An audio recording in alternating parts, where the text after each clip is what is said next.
Aedes aegypti, क्या बोला मैंने, एडिस एजिप्टी, ये क्या है? ये आजकल का एक विलेन चल रहा है, एक 2 महीनों से बहुत तंग किया हुआ है इसने, एडिस एजिप्टी ने।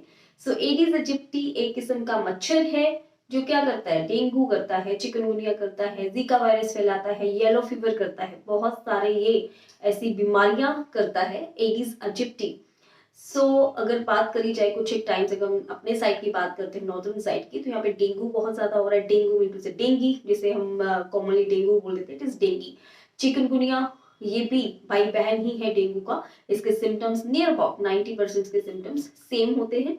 इसका ट्रीटमेंट भी नियर अबाउट सेम होता है। तो हम अभी बात हम करने वाले हैं कि क्या हम प्रिकॉशंस कर सकते हैं, क्या इसका ट्रीटमेंट ऑप्शंस रह सकते हैं हमारे पास अगर हमें एडिस एजिप्टी ने काट लिया तो। एडिस एजिप्टी में जो फीमेल काउंटर पार्ट है वो काटती है इंसानों को, क्योंकि उसे ब्लड चाहिए होता है एग मैच्योरेशन के लिए, इसलिए वो काटती है। लेकिन उसमें कई बार वो इन्फेक्टेड होती है कुछ एक वायरसेस से, वो डेंगी वायरस हो सकता है, वो चिकनगुनिया वायरस हो सकता है। तो अगर इन्फेक्टेड मॉस्किटो ने आपको काट लिया तो आपके ब्लड में ये वायरसेस चले जाते हैं और अगेन आपको कुछ एक सिम्टम्स आ सकते हैं, और ये बहुत खतरनाक सिम्टम्स रह सकते हैं। High grade fever 104, 105, 103 high grade fever होता है इन दोनों में ही। साथ में आपको वॉमिटिंग्स हो सकती है, नोशिया हो सकता है, स्टमक एक हो सकता है, और आपकी पूरी बॉडी में बहुत ज़्यादा पेन्स होती हैं, क्योंकि इसे ब्रेक बोन फीवर ऑलरेडी कहते हैं। फर्क इतना है, वायरसेस इनमें नाम में फर्क है। जैसे कि अगर डेंगी का वायरस है तो फ्लेविवायरिडी इसका ग्रुप रहता है, और अगर हम चिकनगुनिया के वायरस की बात करते हैं that is a toga virus group. ठीक है, डेंगी वायरस भी आगे 4 तरह के होते हैं। तो आपको ये नहीं कि एक बार डेंगू हो गया फिर आगे आपको इम्यूनिटी बिल्ड हो जाती, लेकिन वो दूसरा जो टाइप है वायरस का वो आपको इन्फेक्ट कर सकता है।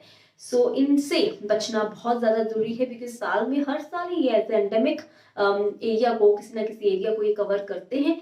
तो क्या हम प्रिकॉशंस ले सकते हैं अगर, ताकि हम ये मच्छर फैलने नहीं पाए? तो सबसे पहली बात, ये मच्छर फ्रेश पानी में, जो साफ पानी में फैलता है, तो अपने आसपास आपको ध्यान रखना चाहिए कोई भी वाटर इकट्ठा नहीं होने पाए, चाहे वो आपके गार्डन में है, चाहे वो कूलर्स में है, वहां पे पानी इकट्ठा नहीं होना चाहिए। फ्रिज में भी आपको पानी इकट्ठा नहीं होने देना है, क्योंकि वहां पे लार्वाज इनके मिल सकते हैं। एंड आप स्प्रेज करते रहिए, अपने जो भी मॉस्किटो रिपेलेंट्स हैं वो आप यूटिलाइज करिए, जिससे कि ये मच्छर दूर रहे। एंड अगर आपको ये प्रॉब्लम हो गई है, आपको मच्छर ने काट ही लिया है और आपको डेंगी या चिकनगुनिया हो गया है, लगभग सिम्टम सेम है। मैंने बोला है कि चिकनगुनिया में क्या है कि आपके डेंगू में क्या है कि आपके सेल्स कई बार काफी, प्लेटलेट्स, नॉर्मली हम सेल्स बोल देते हैं, प्लेटलेट्स काफी कम चले जाते हैं कईयों में, किसी में नहीं भी आ सकती है प्रॉब्लम। लेकिन चिकनगुनिया में ज्यादातर आपके जॉइंट्स अफेक्ट होते हैं, जॉइंट्स में बहुत ज्यादा जबरदस्त पेन होता है, कई बार आपको चला भी नहीं जाता, इतना ज्यादा पेन रहता है आपके जॉइंट्स में। तो एक सिम्टम है चिकनगुनिया का।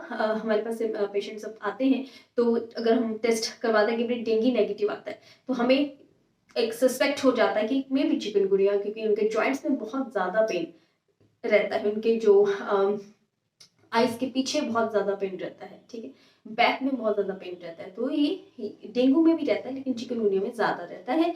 डेंगू में प्लेटलेट्स कम होने का खतरा ज्यादा रहता है।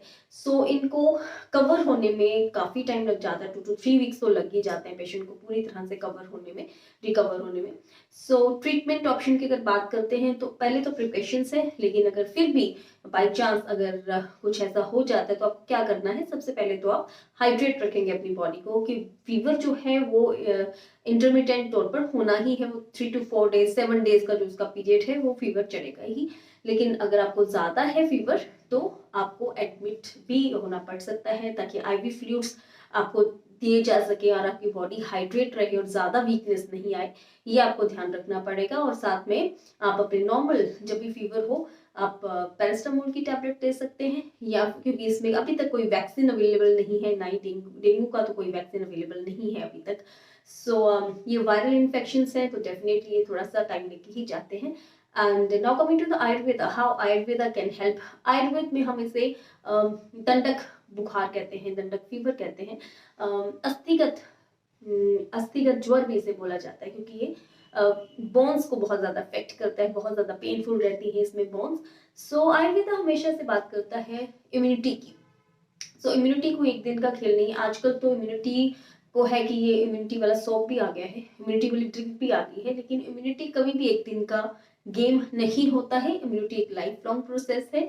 ये डिपेंड करता है कि आप कैसा आहार ले रहे हैं, कैसा आप खाना खा रहे हैं, सात्विक ले रहे हैं कि नहीं, टाइम पे ले रहे हैं कि नहीं, कैसा आप हाइड्रेट रखने हैं अपनी बॉडी को, आप एक्सरसाइज कर रहे हैं कि नहीं। तो ये सब चीजें मैटर करती हैं आपकी इम्यूनिटी के लिए। आप स्ट्रेस कितना ले रहे हैं, आप टाइम से सो रहे हैं कि नहीं, नींद आप अच्छी ले रहे हैं कि नहीं, ये सब चीजें इम्यूनिटी के ऊपर अफेक्ट करती हैं। कोई भी एक दिन में इम्यूनिटी जो है बूस्टर आपको लेने से इम्यूनिटी नहीं आएगी। तो ये सब चीजें आपको ध्यान में रखना है ताकि नेक्स्ट टाइम अगर कोई भी ऐसा वायरस बैक्टीरिया आए तो आपको इफेक्ट नहीं कर सके। तो अगर अफेक्ट हो भी जाए तो आप जल्दी से रिकवर हो सके। तो ये जरूरी है कि आप अपने डाइट का, स्लीप का, स्ट्रेस का, एक्सरसाइज का ध्यान रखें। तो आयुर्वेदा तो इसी के ऊपर फोकस करता है। अदरवाइज आयुर्वेदा में बहुत सारे इम्यूनिटी बूस्टर्स आते हैं, जैसे गिलोगनवटी है, शमनीवटी भी बोलते हैं, अमृतारिष्ट, अश्वगंधा, ऐसे बहुत सारी ड्रग्स हैं गिलो जो कि आपके या फिर स्वर्ण भस्म भी जो आपकी इम्यूनिटी के ऊपर बहुत अच्छा काम करती है। जैसे स्वर्ण प्राशन बच्चों में हम दे सकते हैं। और ऐसे बहुत सारे ड्रग्स हैं जो कि आपको, च्यवनप्राश हम डेली अगर लेते हैं तो भी हमारा इम्यूनिटी बूस्ट हो जाता है। लेकिन कल्ले अकेले च्यवनप्राश से नहीं होगा, आपको अपना लाइफस्टाइल भी तो चेंज करना पड़ेगा ना, आपको एक्सरसाइज भी रेगुलर में रखना पड़ेगा, आपको अपना डाइट का भी ध्यान रखना पड़ेगा। तो ये ज़्यादा ज़रूरी है। सो इम्यूनिटी के ऊपर जो वर्क करना है आयुर्वेदा तो उसी को बिलीव करता है, ताकि आप कॉम्बैट कर सके, आप लड़ सके जो भी आपको इन्फेक्शन हो रहा है।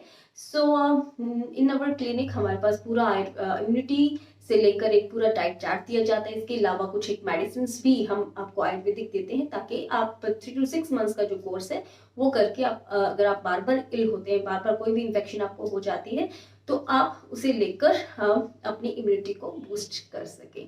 और आप अपने किचन हर्ब्स जैसे कि अदरक है, लहसुन हो गया, काली मिर्च, हम ये सब भी आपको इम्यूनिटी बढ़ाने में मदद करती हैं। तो आप इनका भी कंजप्शन कर सकते हैं। हल्दी, कच्ची हल्दी बहुत अच्छी होती है, आप दूध में डालकर वो भी ले सकते हैं।